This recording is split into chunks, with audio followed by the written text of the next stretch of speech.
우리가 새벽에 21일 특별 새벽 기도회 중에 있습니다. 성령 받기 위해서 간절히 부르짖고 있고요.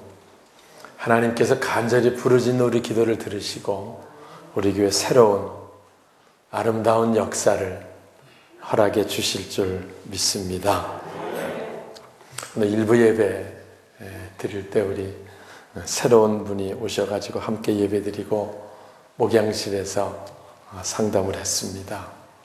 푸르지 아파트로 이사를 와가지고 그래서 이제 교회를 정하려고 한 몇 달 동안 갔는데 잘 정하지를 못하고 뿌리를 내리지 못하고, 그리고 이따가 이제 유튜브를 통해서 현수막 붙은 걸 보고 찾아서 설교를 한번 들어보고 그리고 한번 가봐야 되겠다 그래서 오늘 일부 예배 때 왔었다고 이야기를 하고요. 남편하고 젊은 부부가 아름답게 잘 신앙생활 해보고 자기가 내일부터 그래도 교회 정하기가 어렵다고 새벽 기도를 한번 해보고 그리고 정하겠다고 이야기를 해서 하나님께서 보내셨다라는 생각을 했었고요. 내일 새벽에 또 기대가 됩니다. 하나님께서 어떻게 교회를 성장시키시고 어떻게 구원받는 사람을 보내시고 어떻게 하나님 일하시고 또 우리 성도들을 회복시키는가를 함께 보게 될 줄 믿습니다. 우리가 이번 기도하면서 이제 성령 받는 가정들 또 심령들 쭉 말씀들을 살펴보는데요. 오늘 본문은 고넬료 가정에 성령이 임하시는 사건입니다. 실제 이것은 그 당시에 관습대로 하면 굉장히 엄청난 새로운 사건입니다. 왜냐하면 하나님께서 유대인들에게만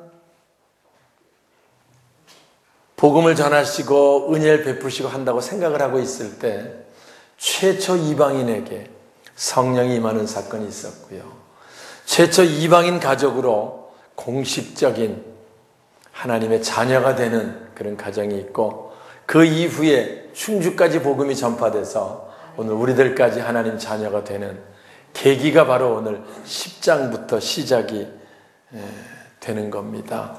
먼저 우리 34절 한번 베드로가 그 고넬료 가정에 와 설교를 하는 겁니다. 이제 고넬료와 가족들, 친지들 다 모아놓고 그 가정에서 요즘은 구역 예배 같은 설교를 하는 거지요. 34절 베드로가 입을 열어자 시작. 베드로가 입을 열어 말하되 그가 참으로 하나님을 사랑하는 5절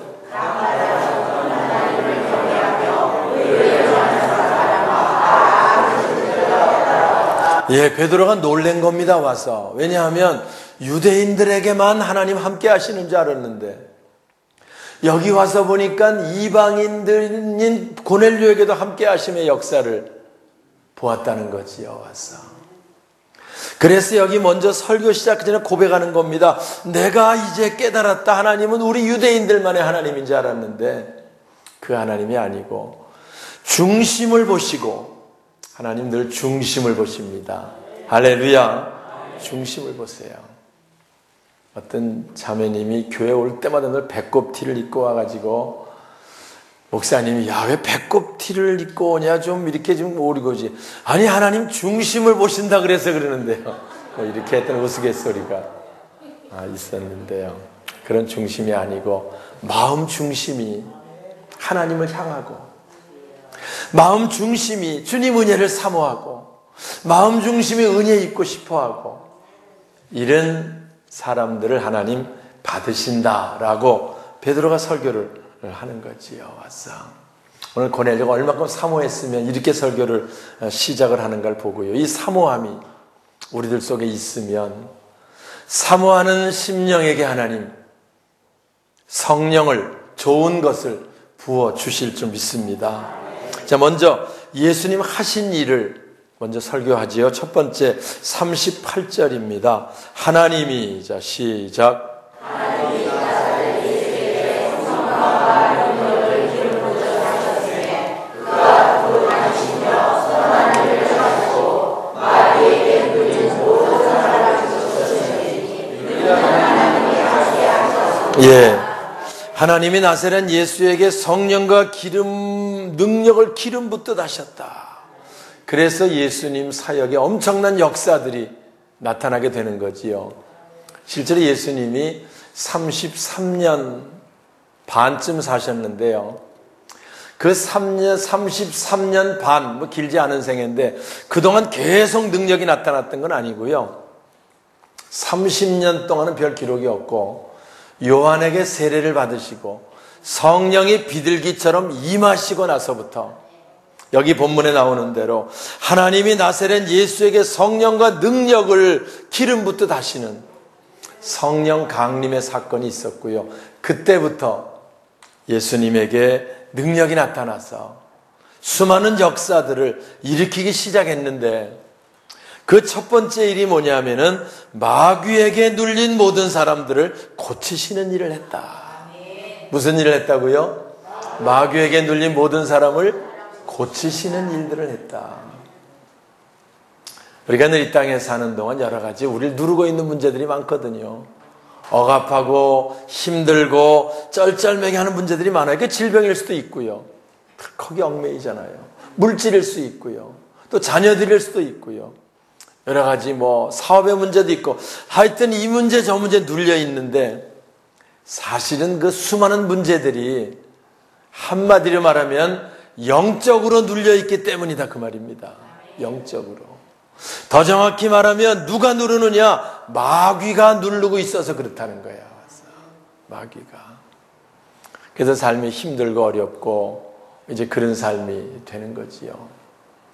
오늘도 그 새로 나온 분이 상담을 하면서 한때는 뜨거워서 열심히 방언으로 기도하고 했었는데 근데 살다가 왠지부터 믿음이 식어지기 시작하고 어려워지기 시작하고 그래서 남편이랑 같이 우리 교회를 좀 쉽시다. 여기 교회를 가도 정착이 잘 안 되고 저기 가도 정착이 잘 안 되고 그래서 한 2, 3주 쉬었대요.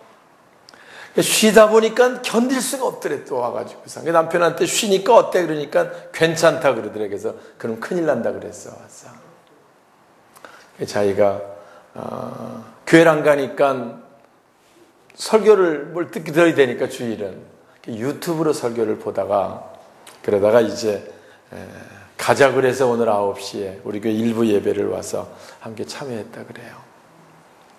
그러면서 여러 가지 자녀의 문제도 얘기하고 힘든 부분들을 다 상담을 하는데요. 한마디로 말하면 우리의 모든 그 인생의 문제들은 마귀에게 눌려서 힘들고 어려운 문제고요. 영적 문제가 회복되면 하나님 새롭게 역사하게 될 줄 믿습니다. 그래서 영혼이 잘됨 같이 범사가 잘되고 강건해지는 거예요. 우리들은 이 문제는 이래서 그렇고 저 문제는 저래서 그렇고 하지만 사실 하나입니다. 마귀에게 눌려서 그래요.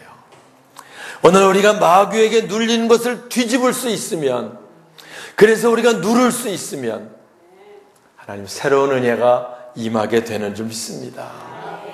우리가 초대교회로 돌아가자는 말씀을 나누는데요. 초대교회 때 상황 늘 얘기하지만 보통 힘들고 어려운 상황이 아닙니다. 나라는 빼앗겼지요. 로마가 지배합니다. 유대인들 자존심이 강하거든요. 그러니까 고분고분하지 않지요. 엄청나게 고통을 당합니다. 마사다라는 곳으로 성수순례 가봤지만 1000명이 로마의 지배에서 벗어나 보려고 하다가 한꺼번에 몰살한 것이 마사다 아닙니까? 와서 그 정도면 그들이 얼마나 힘들었겠어요. 와서 예수 믿는다는 것 때문에 매맞습니다. 신앙생활 때문에 감옥에 갇히고 직장을 잃어버리고 이런 가운데 그들이 있었습니다. 그런데요, 사도행전 2장에 그런 환경이지만 그들이 모여서 하나님께 기도했고 우리의 위협함을 돌아보시고 우리의 문제들을 돌아보시고 하나님 우리에게 은혜를 베풀어 주시옵소서, 약속하신 성령을 내려주시옵소서. 그들이 기도했고요. 기도할 때 성령이 임하고 그때부터 초대교회 역사가 시작이 된 줄 믿습니다. 우리가 이 땅에 살면 마찬가지입니다.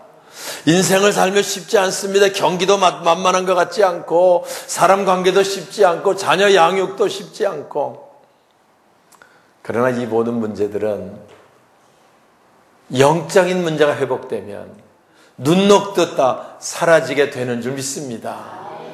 상담하면서 얘기를 했어요. 하나님이 하시게 해야 합니다. 하나님이 하시기에 문제가 해결되지 아니면 못 벗어납니다. 와서 내일부터 새벽기도 우리 특별기도회 중이니까 함께 하세요 그랬더니 그러겠다 약속을 해서 내일 새벽이 제가 기대가 된다고 말씀을 했고 푸르전 우리 놓고 많이 기도했잖아요. 와서 하나님께서 어떻게 새 가족들을 보내시고 세워가시는가를 함께 보는데요. 우리는 하여튼 늘 기억할 것이 예수님 오신 목적이 뭐냐? 마귀에게 눌린 자들을 고치시기 위함이다. 그게 주님 오신 목적이에요. 마귀에게 눌린 자를 회복시키기 위함이다. 그게 주님 오신 목적이에요. 맞아.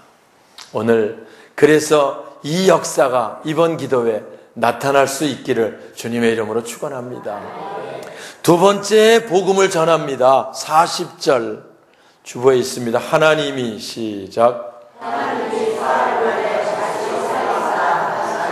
네, 여기 39절부터 보면은 그들이 나무에 달아 죽였으나 누굽니까? 예수를 달아 죽였으나 하나님이 그를 다시 살리셨다. 그래서 우리에게 보여주셨다. 그 얘기를 하는 거예요. 복음 두 번째가 하나님이 예수를 살리심처럼 우리를 다시 살리신다고 하는 부활의 복음을 바울이 고넬료 가정에 가서 전하는 거지요. 여러분 하나님 다시 살리신다. 놀랍지 않습니까? 그 앞부분은 하나님이 예수님이 다시 고치신다. 두 번째 하나님 다시 살리신다. 사실 인생의 가장 큰 문제가 죽음이거든요. 죽음은 누구나 두려워합니다. 그래 죽지 않으려고 쩔쩔매며 몸부림치면 결국 죽습니다. 히브리서는 죽기를 무서워 종노릇하는 사람 놔주려고 예수님 오셨다. 그렇게 말씀합니다. 주님 오신 목적이거든요. 그분이 부활하심으로 우리도 죽는 게 끝나는 게 아니고 다시 산다고 하는 부활의 새로운 세계가 있음을 그분이 보여주셨고요. 그리고 그 부활은 여기 보니까 하나님을 살리셨다. 이게 사도행전 메시지예요. 오늘도 우리도요. 우리가 죽으면 다시 산다 그러면 다른 사람 밖에서 얘기해. 니까지 이렇게 죽어서 썩은 고만이지 뭘 다시 사냐? 네가 뭘 다시 사냐? 그러면 우리가 또 그럴 것 같긴 해. 내가 썩어진 고만이지 뭐가 살아? 우리가 사는 게 아니고 누가 살리시는 거예요? 하나님이 살리신다는 거예요. 할렐루야. 빛이 있었는데 빛이 있었고 그 하나님이 천지를 창조하신 그 하나님이 우리를 다시 살리신다는 거예요. 믿어지시면 아멘 하세요. 믿음입니다. 우린 살지 못하지만 하나님 다시 살리시면 부활하는 거예요. 로마서 8장 11절에 그 얘기를 하고 있습니다. 예수를 다시 살리시니가 하나님이 예수의 영이 그 속에 있는 너희들을 다시 살리시리라. 할렐루야. 살리시리라. 우린 기억해야 돼요. 우리가 부활한 게 하나님 우리를 살려주신다. 뭐가 있으면? 예수의 영이 있으면. 이게 믿음이고요. 이것이 바로 우리들의 소망입니다. 우리가 다 몸이 아프고 힘들면 죽을까 봐 겁을 내잖아요. 근데 그때 그래도 하나님이 살리신다라는 게 믿어지면 소망이 있잖아요. 와서 그 부활을 믿는 사람만이 먼저 그 나라와 그 의를 구할 수 있는 거예요. 부활이 안 믿어지면 무엇을 먹을까 마실까 이게 항상 앞서는 거야. 먼저가 안 돼. 그 나라와 그 의가. 그러다가 하나님 다시 살리신다는 복음이 믿어지면 그때부터 그 나라와 그 의를 먼저 구하고 먼저 소망 가운데 사는 자로 세워지고 하나님 그런 사람을 살리셔서 영생으로 인도해 주시는 줄 믿습니다. 사실은 믿는 자나 믿지 않는 자나 다 하나님이 살리십니다. 마지막 날 다 살리세요. 그래서 예수의 영을 가지고 있는 자는 하나님의 나라에 가서 영원히 살게 하고 자기 죄 문제를 예수 피로 씻음 받은 우리들은 하나님 나라에서 영원히 살게 하고 자기 죄 문제를 가지고 있는 그들은 자기 죄값으로 지옥에 가서 영원히 살게 하고 이제 그렇게 갈라지게 되는 거지요. 여기 그 말씀을 하고 있는 겁니다. 42절 우리에게 명하사. 자, 42절 시작. 우리에게 명하사 백성에게 정보하되 하나님 이스라엘 저와 죽은 자의 전장으로 하시니까 또 하나님께서 다시 재판장으로 정하신 분이 계시다. 그분이 바로 예수, 이분이시다. 그분이 다시 오시면 모든 사람을 다 다시 살리셔서 알곡과 쭉정을 구분하듯 구분한다는 거예요. 양과 염소를 구분하듯 구분한다는 거예요. 예수 믿는 사람들은 그 이름을 힘입어 천국에 가서 영원히 사는 거고, 믿지 않는 자는 지옥에 가서 영원히 살게 되는 줄 믿으시기 바랍니다. 진리입니다, 이거는. 제가 어제 새벽기도 마치고 6.25 성에 조찬기도회가 있어서 금난교회 이제 가서 조찬기도회에서 모였습니다. 가서 예배 드리고 이제 같이 6.25 성회에 관해서 논의를 했는데요.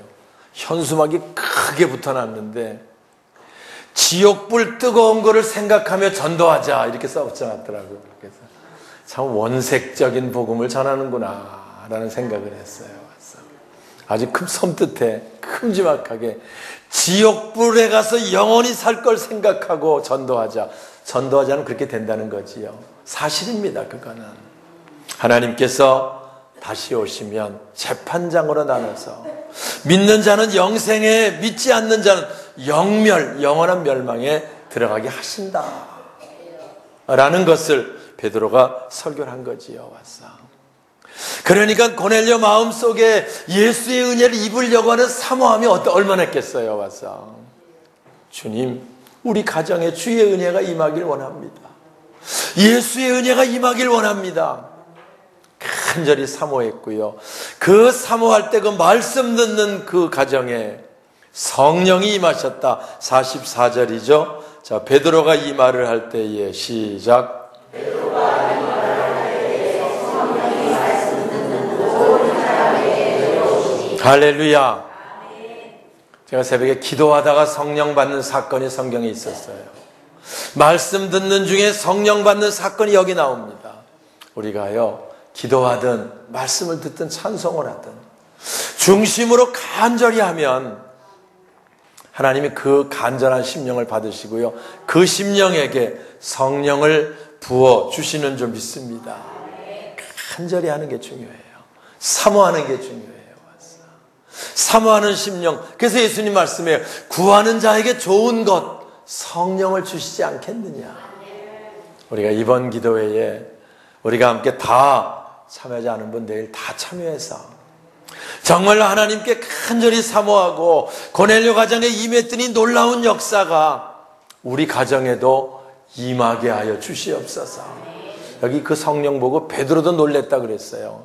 자기도 놀랬어. 왜냐하면 이방인에게도 성령 부어주심을 놀랬다는 거예요. 베드로가. 하나님의 영은 유대인들에게만 오는 줄 알았거든요. 그런데 고넬료 가정에 임하는 보고 놀래가지고 그 가정에 세례 베푸는 사건이 이어서 나오고요. 그래서 우리에게도 성령 부어주심의 역사가 사모하기만 하면 가능하다고 하는 사실을 최초로 보여준 말씀이 오늘 본문이고요. 여러분들이 이번 기도회에 고넬료 가정처럼 사모하는 마음으로 와서 함께 기도하시고, 그리고 사모하는 마음으로 기도해서 성령이 임하시면 너희가 권능을 받고 권능 있는 신앙이 되고요. 권능 있는 신앙이 되면 누르고 있는 것을, 눌려 있는 것을 누르는 신앙으로 바뀌는 거예요. 우리에게 질병에 눌려 있는 사람들 성령이 임하면 질병을 그때부터 누르고 살게 됩니다. 더 이상 두려움의 대상이 되지 않는 거예요. 그걸 내가 쉽게 설명하느라고 자기 병을 중히 여기면 중병된다.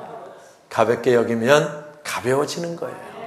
문제를 문제로 아는 게 문제가 되는 거예요. 하나님이 함께 하시면 내 문제 아무것도 아니라는 믿음이 생기면 그게 권능이고, 바로 그런 역사, 성령이 임해야 임하게 되는 줄 믿습니다.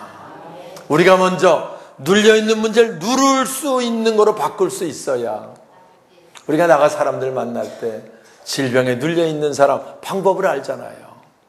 교회 나와서 성령이 임하면 당신 가정에 문제가 해결됩니다.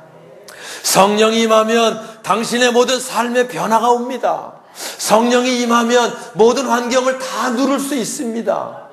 해결됩니다라고 자신 있게 전할 수 있고요.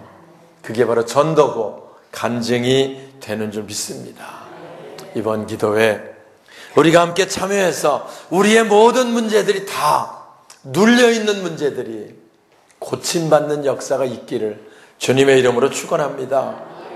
그리고 이제 우리가 영원한 부활의 소망을 확신하는 신앙, 그것도 성령이 임해야 돼요.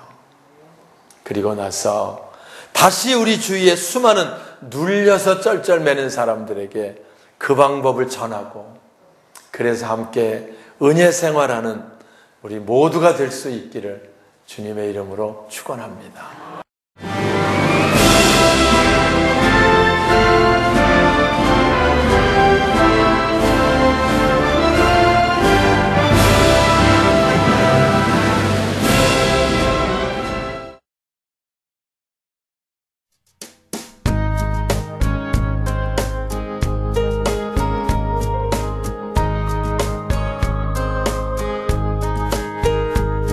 This is my Father's world, and to my listening ears, all nature sings, and round me rings the music of the spheres. This is my